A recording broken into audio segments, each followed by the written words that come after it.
They ask some of the land. What you guys Karnataka peoples will give? No. Yes, that is no only. But one thing I can promise you, brother, I will stand with you. I will be with you forever, and I will.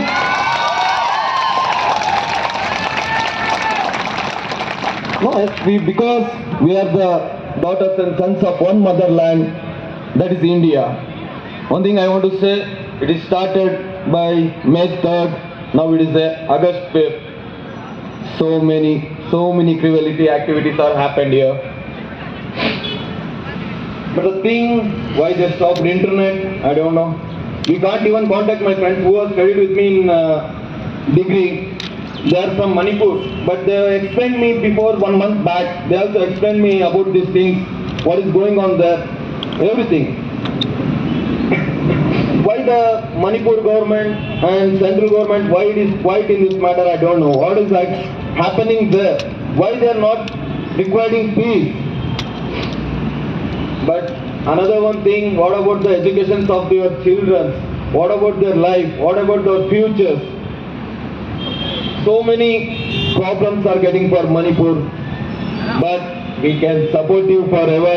We'll be with you. Not only a Karnataka, every state should support for this, because Manipur is not a other country or other thing. It's our country only. It's our state only. It's in our land only. But seriously, the main reason I want to speak in Kannada for my people, please. ಇದೊಂಥರ ಯಾವ ಥರ ಆಗಿದೆ ಅಂದರೆ ಮೇ 3ನೇ ತಾರೀಕಿಂದ August 5 ಆದರೂ ಕೂಡ ಇವಾಗಲೂ ಮುಗಿಯೋಕೆ ರೆಡಿ ಇಲ್ಲ. ಯಾಕಂತ ಕೇಳಿದಾಗ ನನ್ನ ಫ್ರೆಂಡ್ ಜೊತೆ ನಾನು ಮಾತಾಡಿದೆ. ಒಂದ್ಸರಿ ನಾನು ಕಾಲ್ ಮಾಡ್ಬಿಟ್ಟು ಮಾತಾಡಿದೆ ನನ್ನ ಫ್ರೆಂಡ್ ಜೊತೆ. ಅವ್ನು ಮಾತಾಡ್ಬೇಕಾದ್ರೆ ಇಲ್ಲಿ ನಾನು ಬದುಕ್ತೀವೋ ಸಾಯ್ತೀವೋ ಅಂತ ಗೊತ್ತಿಲ್ಲ ಕಣೋ, ಹೆಂಗಾದ್ರೂ ಮಾಡಿ ನಮ್ಮ ಅಪ್ಪ ಅಮ್ಮನಾದ್ರೂ ನಿಮ್ಮ ಊರಿಗೆ ಕರ್ಕೊಂಡು ಹೋಗ್ಬಿಡ್ರು, ಪ್ಲೀಸ್ ಕಣೋ ಹೆಲ್ಪ್ ಮಾಡೋ ಅಂತ ನನ್ ಕೇಳ್ಕೊಂಡ ಅವನು. ನಾನು ಆ ಟೈಮಲ್ಲಿ ಏನ್ ಮಾಡಕ್ಕಾಗುತ್ತೆ, ಸರಿ ನನ್ನ ಕೈಲಾದಷ್ಟು ನಾನು ಮಾಡ್ತೀನಪ್ಪ, ಕಳಿಸ್ಕೊಡು. ಮನೆ ಬಿಟ್ಟು ಹೊರಗಡೆ ಕಾಲಿಡೋಕೆ ಆಗ್ತಿರ್ಲಿಲ್ಲ ಅಂತ ಆ ಪರಿಸ್ಥಿತಿಯಲ್ಲಿ ಅವ್ರು ನೋಡಿದಾರೆ. ಬಟ್ ಸೀರಿಯಸ್ಲಿ ಅದೊಂದಂತ ಅಲ್ಲ, ಎಷ್ಟು ಯಾಕೆ ಈ ತರ ಇಮಿಗ್ರೆಂಟ್ಸ್ ಅಂತ ಹೇಳ್ಬಿಟ್ಟು ಇದೇನು ಹೊಸದಲ್ಲ ನಮ್ಮ ದೇಶಕ್ಕೆ. ಯಾಕಂದ್ರೆ ವೆಸ್ಟ್ ಬೆಂಗಾಲು, ಬಾಂಗ್ಲಾದೇಶದಿಂದ ವೆಸ್ಟ್ ಬೆಂಗಾಲ್ ಬಂದ್ಬಿಟ್ಟು ಇಮಿಗ್ರೆಂಟ್ಸ್ ಅಂತ ಬರ್ತಾನೆ ಇದ್ರು. ಅದು ಬೇಜಾನ್. ಇದೇನು ಇವತ್ತು ನಿನ್ನೆದಂತ ಅಲ್ವೇ ಅಲ್ಲ. ಇಮಿಗ್ರೆಂಟ್ಸ್ ಈ ಆಧಾರ್ ಕಾರ್ಡ್ ಇಟ್ಕೊಂಡ್ಬಿಟ್ಟು ಪ್ರೂಫ್ ಗೀಪ್ ಅನ್ನೋದು ಬರೋದು ಇವತ್ತು ನಿನ್ನೆದು ಅಲ್ವೇ ಅಲ್ಲ. ಇದು ಯಾವಾಗ್ಲಿಂದ್ರೂ ನಡೀತಾನೆ ಇದೆ. ಅದು ಯಾವಾಗ ಕಡಿವಾಣ ಆಗ್ತಾರೋ ಸರ್ಕಾರದವ್ರು ನಮಗೂ ಗೊತ್ತಿಲ್ಲ. ಬಟ್ ಅಷ್ಟೇ ಅಂತಲ್ಲ, ಅದು ನನ್ನ ಫ್ರೆಂಡಿಗೆ ಆದಂತ ಪರಿಸ್ಥಿತಿ ಹೇಳ್ತಾ ಇದ್ದೀನಿ, ಇಲ್ಲೊಂದು ಎಕ್ಸ್ಪ್ಲೇನ್ ಆಗಿ ಹೇಳ್ತಾ ಇದ್ದೀನಿ. ಅವ್ನು ಹೇಳ್ದ ನನ್ನ ಮುಂದೆ ಕಣ್ಣಲ್ಲಿ ನೀರು ಇಟ್ಕೊಂಡ್ಬಿಟ್ಟು ಫೋನಲ್ಲಿ ಮಾತಾಡ್ಬೇಕಾದ್ರೆ, ನನ್ನ ತಂದೆ ತಾಯಿನ ಕರ್ಕೊಂಡು ಹೋಗೋ ಪ್ಲೀಸ್ ಕಣೋ, ನನ್ನ ತಂದೆ ತಾಯಿನೇ ಮೇನ್ ಇಂಪಾರ್ಟೆಂಟ್. ಅಟ್ಲೀಸ್ಟ್ ನಾನು ಸತ್ರು ಪರವಾಗಿಲ್ಲ, ಇಲ್ಲಿ ನನ್ನ ತಂದೆ ತಾಯಿನ ಕರ್ಕೊಂಡು. ನೀನ್ ಯಾಕೋ ಸಾಯ್ತೀಯಾ, ಯಾಕೋ ತಲೆಗೆಡ್ಸ್ಕೋತೀಯ, ಬಂದ್ಬಿಡು ನೀನು ಜೊತೆಗೆ ಅಂದೆ.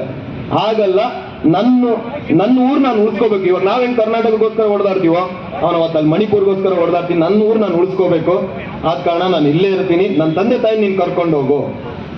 ಬಟ್ ಆದ್ರೆ ಏನ್ ಮಾಡಕ್ಕಾಗಲಿಲ್ಲ, ಪರಿಸ್ಥಿತಿ ತಕ್ಕಂತ ಅವ್ರು ಹೊರಗಡೆ ಕಾಲಿಡೋಕೆ ಪರಿಸ್ಥಿತಿ ಸರಿಗಿರ್ಲಿಲ್ಲ. ಅಲ್ಲಿ ಯಾವ ತರ ಅಲ್ಲಿ ಗನ್ಸ್ಗಳು ಸಪ್ಲೈ ಆಗ್ತಿದಾವ ಅಂತ ಗೊತ್ತಾಗ್ತಿಲ್ಲ. ಜನಗಳ ಕೈಯಲ್ಲಿ ಲೋಕಲೈಟ್ ಸ್ಕೇಲ್ ಗನ್ಸ್ಗಳು ಬರ್ತಿದಾವ ಅಂದ್ರೆ, AK-47 ಮಟ್ಟ ಮಿಷನ್ ಗನ್ಗಳು ಬರ್ತಿದಾವ ಅಂದ್ರೆ ಅದು ಅರ್ಥ ಆಗ್ತಾ ಇರೋದು. ಇದರಲ್ಲಿ ಯಾಕೆ ಕುಮ್ಮ ಕೊಡ್ತಿದ್ದೀರಾ? ನಾನು ಒಂದ್ ಥಿಂಗ್ ಕೇಳ್ತಾ ಇದ್ದೀನಿ, ಒಂದು ರಿಕ್ವೆಸ್ಟ್ ಮಾಡ್ಕೊತಾ ಇದ್ದೀನಿ. ಕುಕೀಸ್ ಆಯ್ತು, ಇವಾಗ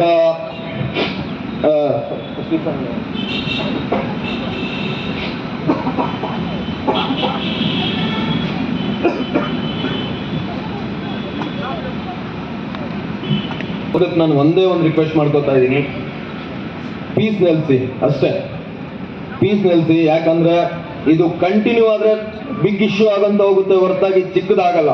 ಇವಾಗ ಆಲ್ರೆಡಿ ಮೇ 3ನೇ ತಾರೀಕು ಸ್ಟಾರ್ಟ್ ಆಗಿದೆ, ಆಗಸ್ಟ್ 5. ಮುಂದೆ ಇದು ಎಲ್ಲಿವರೆಗೂ ಕಂಟಿನ್ಯೂ ಮಾಡ್ತಾನೆ ಇರ್ತೀರ ಇದೇ ತರ? ಇಮಿಗ್ರೆಂಟ್ಸ್ ನಾನು ಅಲೋ ಮಾಡ್ಲಾರ್ದೆ ಸ್ಟಾಪ್ ಮಾಡಿ ಇಲ್ಲಿಗೆ ನನ್ನ ಭಾಷಣ ಮುಗಿಸ್ತೀನಿ ಇಷ್ಟ ಹೇಳ್ಬಿಟ್ಟು. ಅದಂತಲ್ಲ, ಸೆಂಟ್ರಲ್ ಗೌರ್ಮೆಂಟ್ ಆಯ್ತು, ಸ್ಟೇಟ್ ಗೌರ್ಮೆಂಟ್ ಆಫ್ ಮಣಿಪುರ್, ಎಲ್ಲಾ ಗೌರ್ಮೆಂಟ್ಸ್ಗಳು ಆಯ್ತು, ಸಪೋರ್ಟ್ ಮಾಡ್ಲೇಬೇಕಾಗತ್ತೆ. ಇವಾಗ ಅಲ್ಲಿ ಪೀಸ್ ನಿಲ್ಲಿಸಲೇಬೇಕು. ಎಲ್ಲರೂ ಸೇರ್ಬಿಟ್ಟು ಮಣಿಪುರಲ್ಲಿ ಪೀಸ್ ತಗೊಂಡ್ಬಂದು ಮತ್ತೆ ಯಥಾಸ್ಥಿತಿ ಜನಗಳು ಅಲ್ಲಿ ಇರೋ ತರ ವ್ಯವಸ್ಥೆ ಮಾಡ್ಕೊಡ್ಬೇಕಂತ ನಾನು ಒಂದು ರಿಕ್ವೆಸ್ಟ್ ಮಾಡ್ಕೊತಾ ಇದ್ದೀನಿ. Thank you so much.